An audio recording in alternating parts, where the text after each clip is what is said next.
Okay, we're live again. So delighted to introduce Stephen Foy, our next presenter. And Stephen has a treat for us in store. Hopefully it'll all come through with the camera. So Stephen's case study or presentation is about Niryo Ned, which we're going to meet. And it's a collaborative and open source robot environment designed for education. And we were delighted to support this under the National Forum Sattel Teaching and Learning Fund earlier, I suppose it was last year at some stage. So you've done great work, Stephen, so we're really looking forward to... Let's see how it goes. Let's see how it goes. Thank you. Okay. So, good afternoon, everybody, anyway. We're just midday. Good midday, everybody. So, I've got a few of these robots last year, and I guess they're an open source robot. And I guess today we're just going to have a little bit of a review, and we're going to talk about robotics, of course, and at ATU on our Galway campus, first of all. And then we'll talk about a little bit about educational robotics, and then we're going to move into looking at a particular open source robot, all right, that I managed to get a few of them with this funding. And we'll just have a quick demo of the software. We'll look through, and I can be aware of the audience and probably are not used to robotics so much, but we'll try to bring it into an education context, I guess. And then the key things I want to take away from it at the very end, we'll try to have a little bit of a demo. We'll also actually have to talk about the implications and lessons learned from using this type of robot, all right, in the real world, in the class, all right. So just to introduce, I guess, here at ATU and Galway campus, we have an upskilling program, I guess, with industry, okay? And it's a Bachelor of Engineering in Automation and Robotics, okay? And we're bringing people from industry, and we work very closely with Thermo King, okay? That's our kind of our partners on this. And this program is headed up by Dr. Corinne Garchon. And we are teaching, I guess, and we're bringing people back that have been not in college maybe in 20 years. So we're upskilling them in robotics. So they're not used to, let's say, the education environment so much anymore. They ask lots of questions. The first thing they do is, why are we learning? Why are we learning how to program? So you have to always give them a bit of context of where we're going with education in general. So this particular program, we have 3 semesters. It's a little bit condensed. So they do 3 semesters in the year. On a Friday, they're coming completely for labs. You can see there, semester 1 is September to December. Then semester 2 is the January to March, or the April, kind of May, June. And then they have a program during the summer then, which is their kind of industrial modules they work on. Okay, so we have, of course, as part of this program, we've got industrial robots, and you can see those at the bottom there. They're very large, powerful robots, and they're the KUKA cells that we use for training in these particular robots, okay, and automation. So robotics in general, everybody's well used to them now. It's a branch of technology. It's multidisciplinary. So we're bringing in computer science, physics, maths, everything, okay? So one of the things that the guys are coming in from industry, we have to present that the robots, industrial robots, are dangerous. And one of the big things, I guess, out there when you're working on these particular industrial robots, we have to instill in that they're dangerous. They're also used for, of course, repetitive tasks, okay?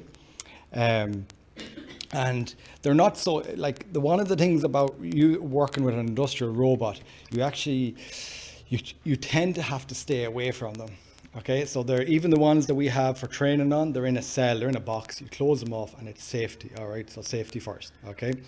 So the little ones that, I guess, introduce people, so when they come into the program, just to get them going into like the STEM side of things in education and the fundamentals, we introduce them to programming skills and everything. So we have to give them a bit of context of programming.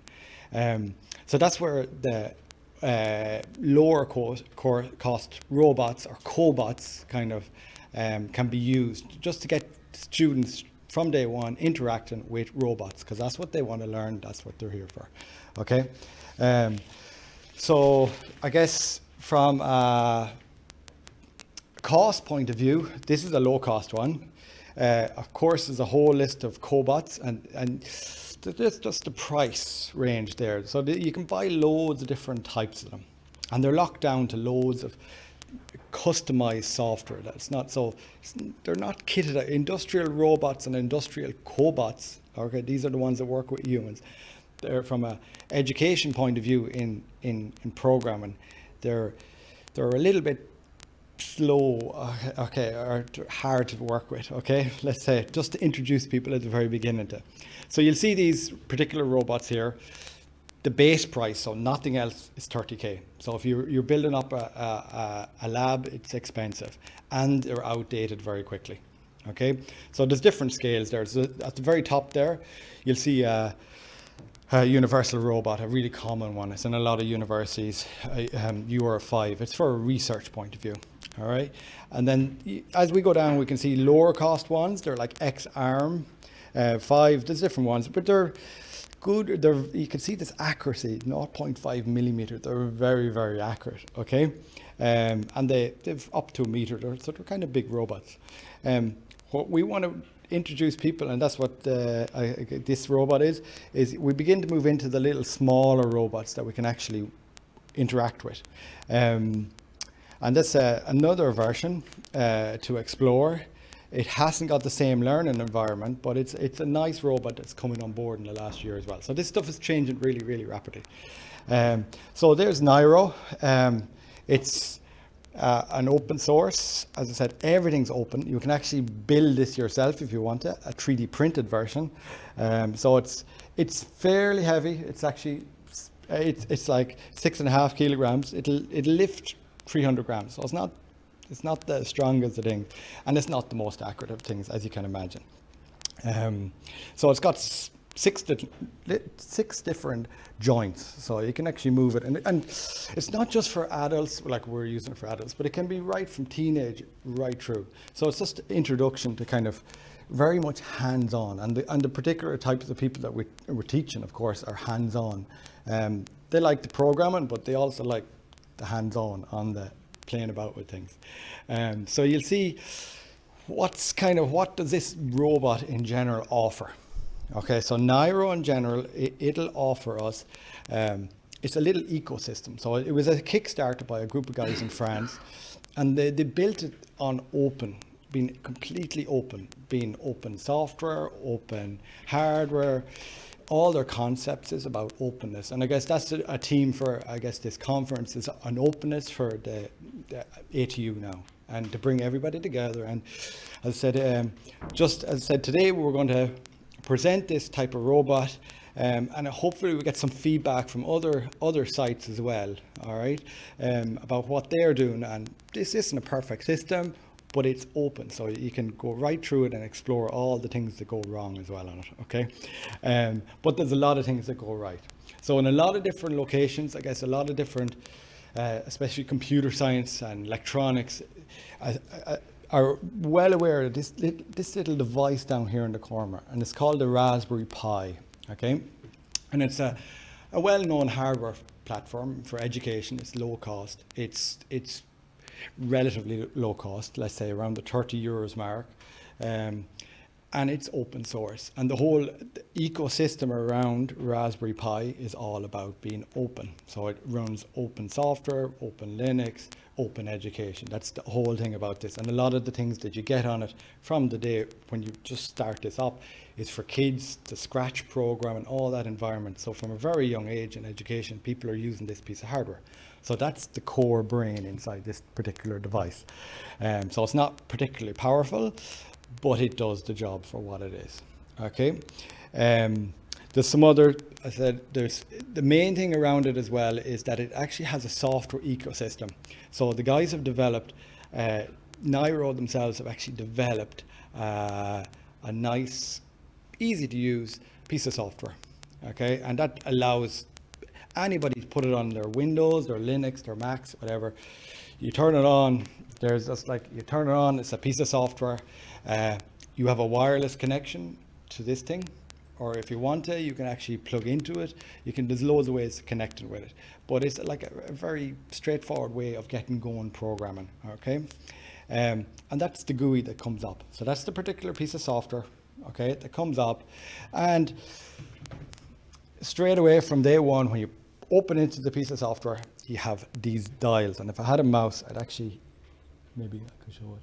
Those them dials. You move them dials, and when you have this thing on, it moves. So you've got 6 dials, as I mentioned earlier, you've got 6 arms. So the 6 things move kind of chaotically, but they move, and it's got to go back to home. So this is home, all right? The very beginning position is home, all right?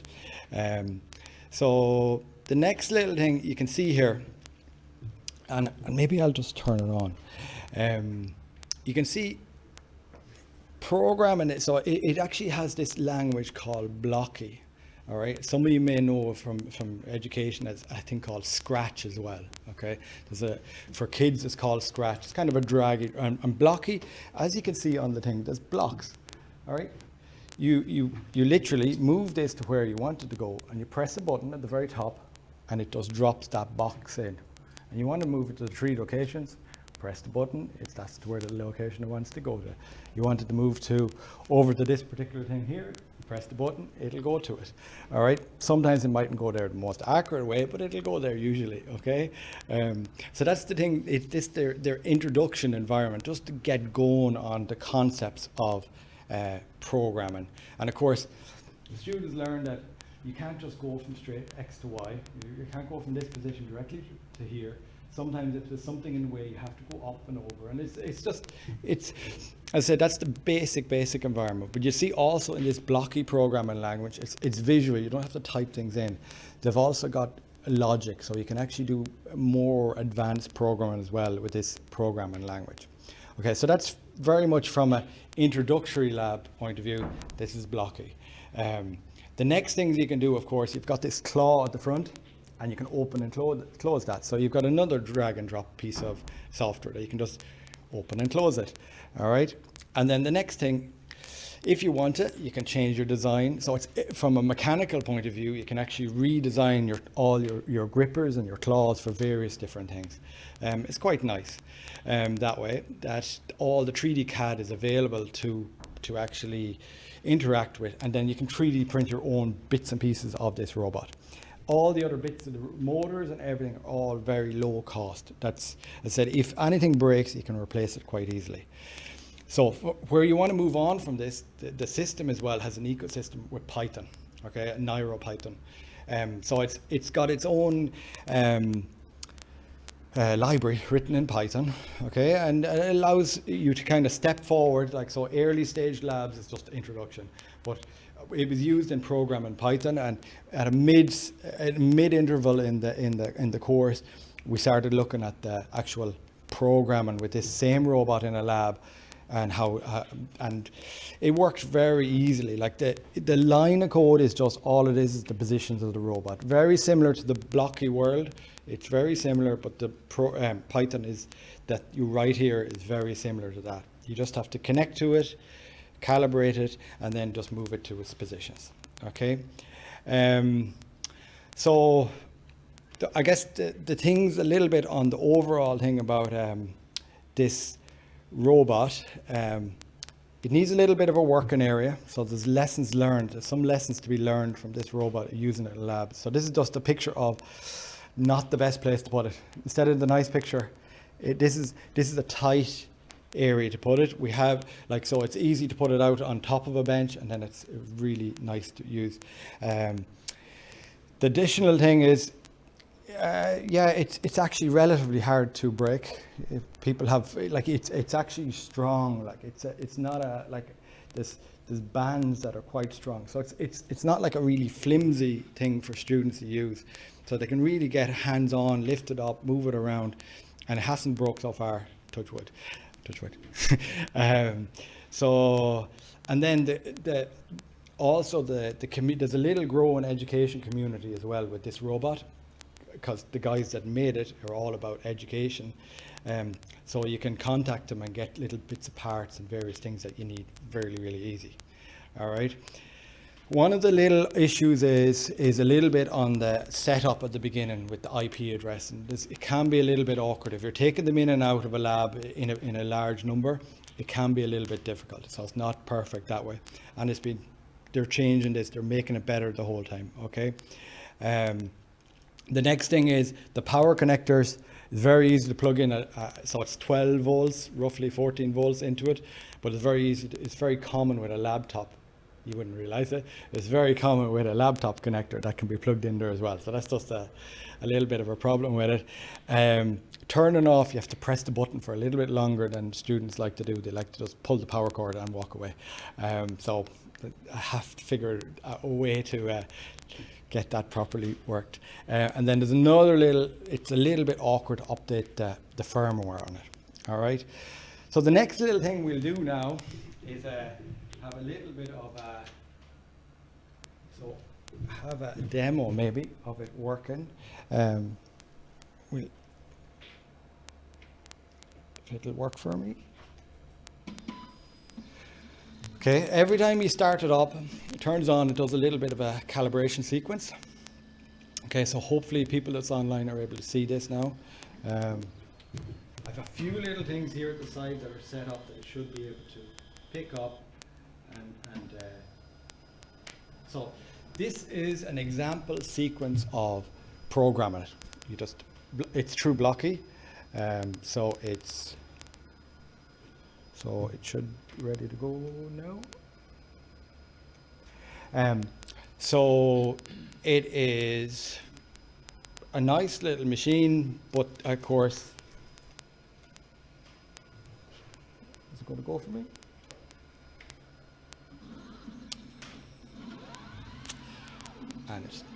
So that's a sequence of like 20 movements or so. So it's not. I've tweaked this that it'll hopefully find these. So usually you're doing wild swings and it's moving quite fast. So hopefully it'll pick these all up and put them in the right spot. But it's a nice little thing. You can make it do drawings. You can make it do loads of things. It's quite innovative as learning. So. Apart from that, it'll finish off hopefully. There's extra add-ons you can do with the device as well. So the nice thing about it is you can actually you can have a little let's say for example it's got a conveyor belt, okay, and it's got a computer vision system, and so you can add on little extra things on it, and you can make extra things for it as well. So just on the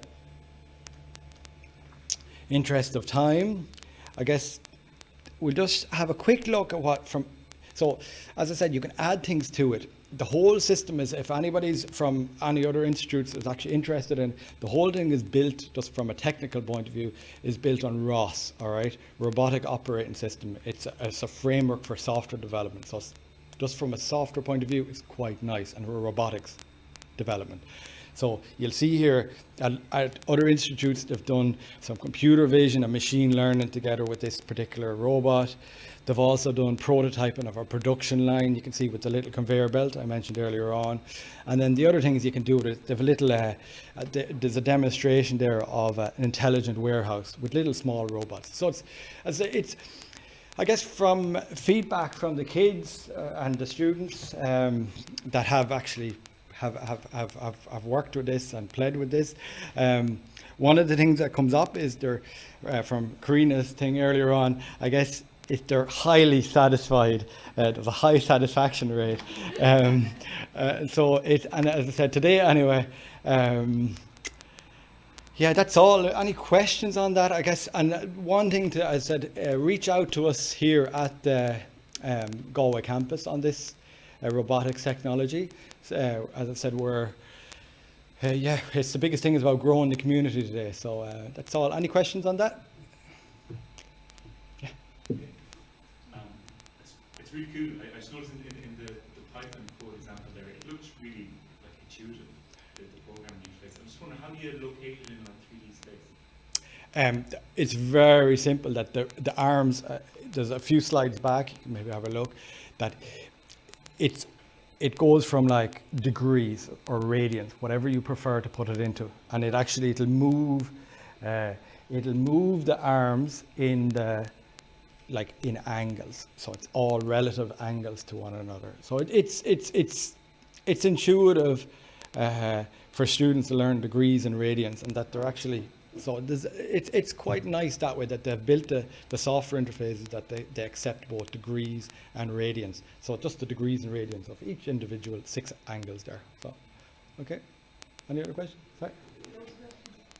What is the key difference between this and older model pick-and-place robots? So that was one of my first things that I said about the slides, the big pick-and-place robots. If you're looking at an industrial context, is you can't go near them. It's power. This yoke's running on 12 volts, 5 volts, some of the motors. You can't. The pick and place are higher voltages.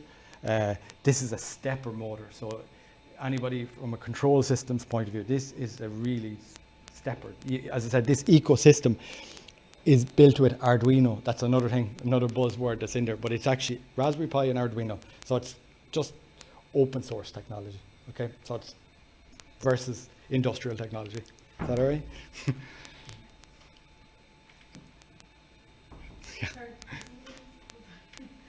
I wonder about how this could be transferred into other disciplines, and is it it just seems like very fun, experiential, very ed tech. Yeah. I wonder about how it transfers into other disciplines.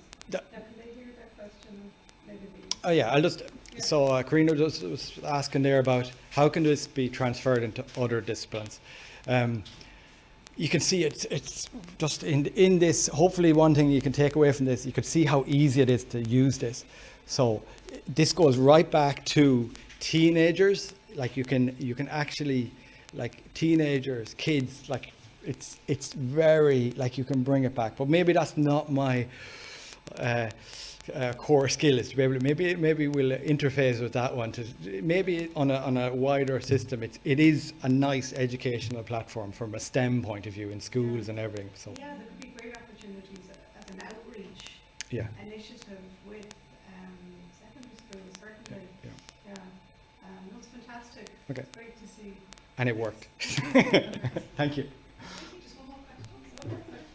At my university, we use Lego Mindstorms to build the models Yeah. out of Lego, which is quite interesting to see Yeah. what they come up with, because that's quite creative. Yeah. And obviously, we learn lots of programming skills in there. I just wondered what the advantage of this one is. I think they can coexist.